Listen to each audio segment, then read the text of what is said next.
Bonjour à toutes et à tous et bienvenue finalement dans ce cycle de formation sur l'induction d'Hellman. Alors vous verrez au travers des différentes vidéos l'induction ainsi que tout un tas de variantes que vous pouvez mettre en place dans les différentes étapes. Voilà, vous verrez que notamment pour cette induction, en fait, elle n'est pas très compliquée. Vous verrez qu'il y a principalement 5 étapes à respecter. La première, c'est un petit peu le contrat hypnotique, c'est demander à la personne son accord, en fait, de rentrer de faire de l'hypnose, en fait.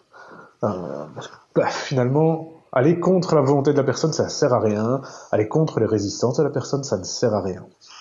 Donc, première chose, le contrat hypnotique. La deuxième chose, finalement, c'est ce qu'on va faire les catalepsies mineures. C'est les catalepsies de petits muscles, en fait. Et donc, en fait, Dave Hellman a mis en place, a développé cette induction pour dire d'effectuer plein de tests cachés, notamment les tests de catalepsie mineure, plutôt que de dire ah tiens, vous êtes incapable de bouger votre bras, vous êtes incapable de bouger vos doigts, votre main est complètement collée ou peu importe.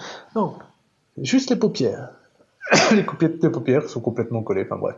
Vous verrez les différentes façons de le faire. Puis la catalepsie, enfin le fractionnement en fait, qui est une technique qui permet d'approfondir un état de transe hypnotique. Vous verrez plusieurs formes d'approfondissement. Donc ça c'est le fractionnement, la troisième étape. Puis il y a la catalepsie majeure, une catalepsie d'un plus grand groupe de muscles, en sachant que Dave Hellman le teste au travers d'un état de relaxation du bras. Parce que pour lui, en fait, l'absence de contraction était la même chose que une catalepsie où donc le bras est complètement bloqué. Le fait que le bras soit complètement détendu sous suggestion, en fait, pour lui c'était exactement la même chose. Et donc c'est ce qu'il teste. Plutôt que de dire, bah tiens, votre bras est bloqué ou maintenu dans les airs, non, le bras est complètement détendu. Simplement. Et vous verrez qu'également, on peut le travailler de plusieurs manières différentes. Hein. Voilà. Et la dernière étape, la cinquième étape, c'est finalement l'amnésie, en fait. Donc le fait de perdre, d'oublier les chiffres. Et de faire disparaître, en tout cas, tous les chiffres, tous les nombres. Et vous verrez aussi également plusieurs façons de le faire. Et juste une petite chose, c'est vraiment une induction très facile, très simple à prendre en main quand vous comprenez la structure. Et puis vous pouvez adapter les différentes parties en fonction de ce qui vous convient. Il faut juste éviter que cette induction dure trop longtemps, mais sinon aux alentours des 5 minutes, c'est très très bien. Dave Hellman, lui, préconisait, je pense, 4 minutes pour faire cette induction. Moi, personnellement, je la fais en moyenne en 5 minutes, parce que je prends mon temps avec la personne, je crée du lien, et je pense que c'est important.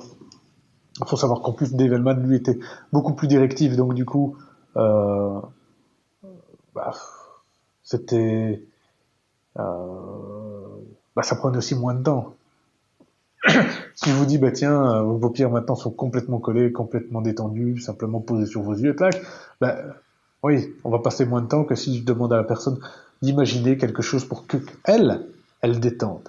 En fait, vous allez voir que l'induction que je vais vous proposer, c'est la version d'induction d'Hellman révisée entre guillemets par Ines Simpson, pour permettre à la personne de comprendre que c'est elle qui a tout le pouvoir de faire quelque chose. C'est elle qui a vraiment le contrôle sur tout ce qu'elle fait. Simplement.